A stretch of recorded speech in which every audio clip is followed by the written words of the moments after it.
Welcome to the latest episode of Five on the Floor on the Five Reasons Sports Network. Thanks for joining us on your favorite podcast app. On Apple, recommend Apple Podcasts or Spotify. On Android, we recommend Spotify. You can also check out the Five Reasons YouTube channel if you want to find our other content in the Five Reasons Sports Network, which we cover all the other teams in town. Also, check out Prize Pick. Oh, excuse me. No, before we do that, Off the Floor, our Discord server, $2.99 per month. Link right here in our description. You will bypass the Apple upcharge. Off the Floor is the place to find the most heat anywhere, the host updates, keeps you informed on everything that's going on. Anything decent from Twitter is regarding the Heat and the NBA, we put it here. We put it into different channels to allow you to comment on it. So check it out. It's Off the Floor. That's our Discord server. Link right here in the description. Also, as I mentioned, Prize Picks. Use the code 5 FIVE. Put down your $5. Get $50 to play right away. Prize Picks, the official fantasy sponsor of the Five Reasons Sports Network.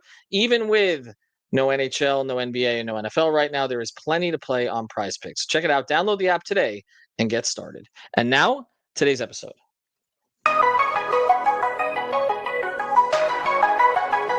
Mercy,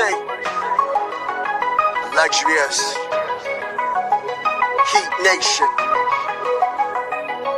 yeah, Mercy and Lago, down to Biscayne, yeah, five on the floor, ride for my dogs, where here's the thing, you can check the score, hustle hard, couple scars, wearing bubble frauds, down to Biscayne. Kept the flow playing, got it all banned. Y'all seen the block, stop with one hand. And Pat we trust, it's about have the guts. We're here to bring the heat, y'all can hang it up. Welcome to Five on the Floor, a daily insider show on the Miami Heat and the NBA, featuring Ethan Skolnick, Greg Sylvander, Alex Toledo, Brady Hawk, and others from the Five Reasons Sports Network.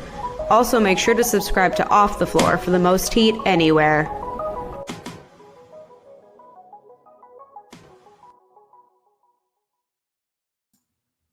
All right, welcome back to Five on the Floor. Here's today's floor plan. I'm Ethan Skolnick. You can follow me at Ethan J. Skolnick at Five Reasons Sports. Got Greg Sylvander. You can follow me at Greg Sylvander. Today is free agency day. Lots going on across the sports spectrum in South Florida. Jalen Ramsey traded for Minkah Fitzpatrick, and a friend of mine told me a week ago that was going to happen. I didn't follow up on it. I guess that's why I cover the Heat. All right, let's get to the Heat today and what may happen and what they have to work with, because they have a little bit more to work with than they would have, and that's as a result of Duncan Robinson deciding to exercise his early termination option. It does not mean that Duncan is gone for sure. I know that the Heat have some interest in bringing him back, but there could be options for him. One place we targeted on a previous podcast is Detroit. That seems like it has legs. Duncan went to Michigan, and so obviously very familiar with that area, but also they need a shooter because Malik Beasley is being investigated for gambling, and he was in the process of negotiating a contract. Plus, Duncan's a player who could probably help them regardless. So we'll see how that plays out. He could return, but as of right now, nothing is definite until it is definite. But it does leave the Heat with some money to at least explore. So let's take a look at some of the latest reporting. I call him John Kay because I can never pronounce his last name, but he's one of the best reporters covering the Timberwolves, been so for years. He's reporting Heat interest in Nickeil Alexander-Walker, known as NAW player. Got to know a little bit during the conference finals because they kept repeating that he was cousins with SGA. Good defender. He's become a good defender, former first-round pick. Started out with New Orleans, who also shot close to 40% on threes last year. A player that we said, oh, if you run off the floor, we were like, okay, that's a guy that the Heat might have interest in. Now they have some money for, so that's a potential option. There's also the possibility of trading Andrew Wiggins, which I think is something that I think has a better chance to get done than not. I just don't know where yet. I know the Lakers have been discussed. Of course, the LeBron mess kind of takes precedence out there. Greg, do you expect, and it's crazy because we say, do you expect this to be active? And like the Panthers make 2 trades a day, the Dolphins make 2 trades a day. The Heat don't seem to really do a whole lot in terms of transactions. Do we anticipate that they're going to do something to upgrade the roster for this year? It's funny. Yeah, exactly. Like I'm thinking to myself, how exactly should I answer this so that I don't set myself up here? I think I'm going to piggyback off something Bobby Marks said, and it has made it onto Twitter as well. And it really was when Ethan, when you and I talked about Duncan Robinson and the decision he made with the early termination option, we talked about like he really did the Heat a solid. And in that, I think I've been skeptical that there's got to be something working together with Duncan in Miami for him to just walk away from that guaranteed 10 million. Because if there's no strings attached to what Duncan Robinson's decision did for Miami, and Bobby Marks talked about this, the Heat now have options with sign and trades for Duncan Robinson. They also have access because, that guaranteed money brought them under the not just the first apron, but the luxury tax. They have access to the 14.1 non-taxpayer mid-level exception.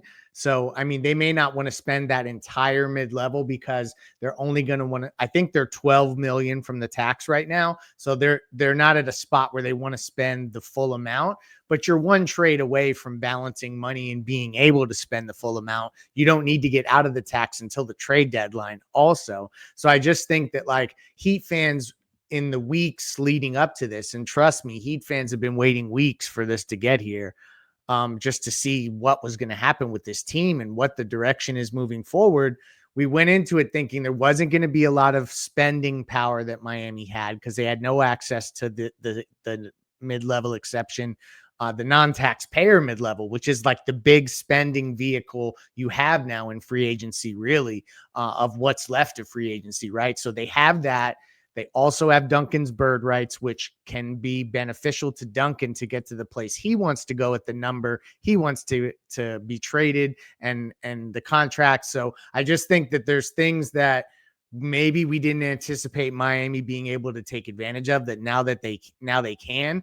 And they also have the room under the luxury tax where it's not pie in the sky because we're proposing that they're going to add to the team while also going into the tax. Because I do think, just to level set, unless something crazy pops up like LeBron James, which I know we've also done conversations on, I think their intention is still to stay under the luxury tax. But the beautiful part now is, Heat fans, the Heat can actually make changes to this roster, not just with the Wiggins trade or a Rozier trade, but with free agency, and stay under the tax. That's actually something that is realistic, whereas before Duncan's decision, it wasn't.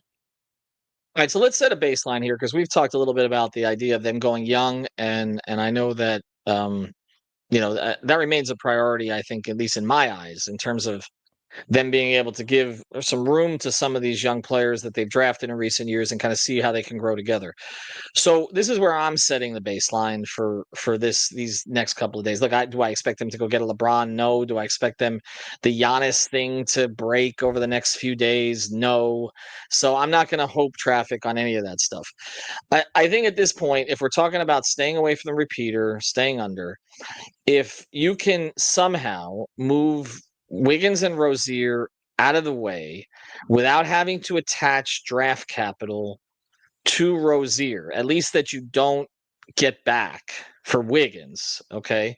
So, in other words, as long as there's no net loss of draft capital and you can add players closer to the timeline of the current players that can grow with them, that would be where I'm at, where I would say, okay, that makes sense. Going to add a bunch of old heads at this point, I don't think does anything for this team. Like Bobby Portis's name coming up, like no, like let's not do that. Like Nickeil Alexander, and I didn't say it came up with the Heat specifically. I just want He to be agreed to clear on stay in that. Milwaukee. So Okay, so exhale, there Heat you go. fans. So that's what I've missed on that. But I'm saying that name came up like a day ago as like and it was not from the Heat necessarily. It was just like, okay, here's the players out there. That's not the kind of player that I think makes sense for Miami. I think at this stage, you're looking under 28. You're looking at guys with a little bit of upside that maybe the Heat can get more out of. Nickeil Alexander-Walker is a player who was is a second contract. Well, not a second contract guy. He's a second team guy, a second draft guy. And we've talked about some of those players that he didn't really work out in his first stop. He goes to Minnesota and he did work out, but they have some other young players that they want to prioritize, and they are dealing with apron issues themselves, which is one of the reasons why they made the Towns for Randall and DiVincenzo trade in the first place last year. That's the kind of player that I'd be like, okay, there's a vision here. Maybe there's some players who are in that similar salary range. If you're looking at Davion making 12 and maybe Jovic ends up making somewhere in that area, You have Jaquez and Ware still on rookie contracts. You've got Yakachonis on a rookie contract. Larson on a second round contract, right? Keyshawn Johnson on basically a make good, essentially contract. Okay. Like then it's like, all right, I get it. And then you have Bam making what he's making. And then we're going to always circle back to the Tyler decision that you need to make.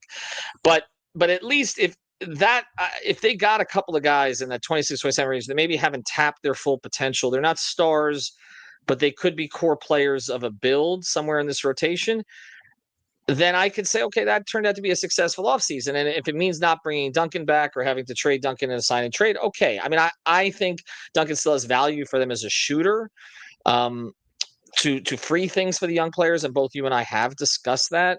But I don't know necessarily that it's paramount with where they are right now. So we'll see how again that plays out. But that's kind of where I'm at with it. So on the other side of this, we're going to do quick episodes today because we want to be able to get to everything that happens as it happens. We're going to post this one up quickly. Let's get to like a couple of ideas on the other side where we think things could go around the league and how they might affect Miami. Before we do, though, one idea, if you're buying or selling real estate, is reach out to our friends over at Real Estate Shop. You can find them at realestateshopfl.com. That's 2 P's and an E, realestateshopfl.com. Javier, Amanda, they're family-oriented people. They're going to find the best possible place for your family. They'll make sure that you get the best deal for your house if you're selling it. And again, they know the entire area, all of Broward County. They're all over the place. They can service Dade as well, but all of Broward. You see them in Pines and in Sunrise and Davie and Fort Lauderdale. They're the people to reach out to here in Broward. So check them out. It's realestateshopfl.com. Again, that's realestateshopfl.com, or the Fort Lauderdale Realtor on Instagram. All right. So as far as ideas go, Alexander Walker has been mentioned because he's out there. Is there another idea that's intriguing to you? I think just from a shooting perspective, Luke Kennard could be interesting if he's available. I mean, he's really a specialist to the degree Duncan is. I also think that there is Gary Trent Jr., I believe, is out there, and he, I know checked in there. So like there could be something there.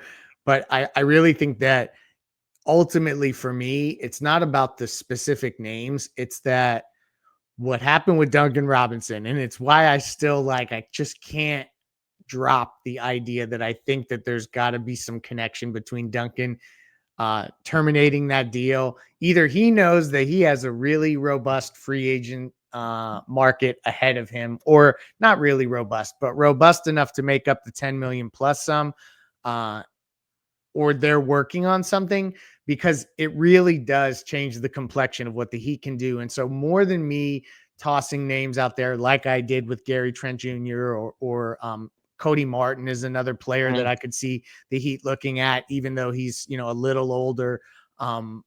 It's more of that they have flexibility. And I know we've talked about flexibility and people roll their eyes about it, but this is different. This is very tactical, functional flexibility that just dawned on them yesterday. And so I just think that they can go shopping in bins that they weren't able to go shopping in before. They can make trades that maybe are not necessarily equal salary wise that could benefit them. So and then Duncan's sign and trade obviously also comes into the picture. So even if Wiggins doesn't move right off the bat today, and I know Shams was on ESPN, I'm seeing it come across my feed here that he says there's going to be some big deals today. And I don't know if he means contract, like big contracts signed, or trades, or what. So there should be fireworks.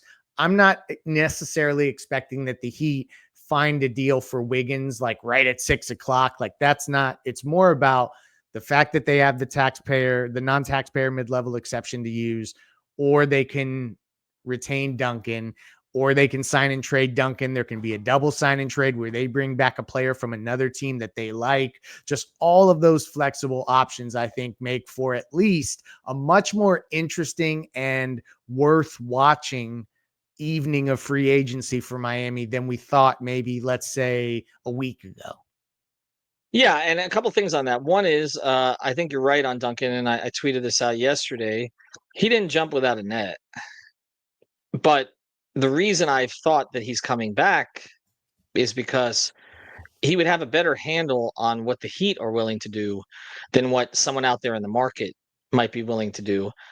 Detroit when that came up, I was like, okay, well, that makes some sense. Now the Malik Beasley thing at least became public in the past couple of days. I don't know if it was known privately in NBA circles prior to that, but before that, you wouldn't have thought Detroit had an interest in a shooter because they were re-signing one who actually was pretty effective for them last year, even with obviously whatever else was going on.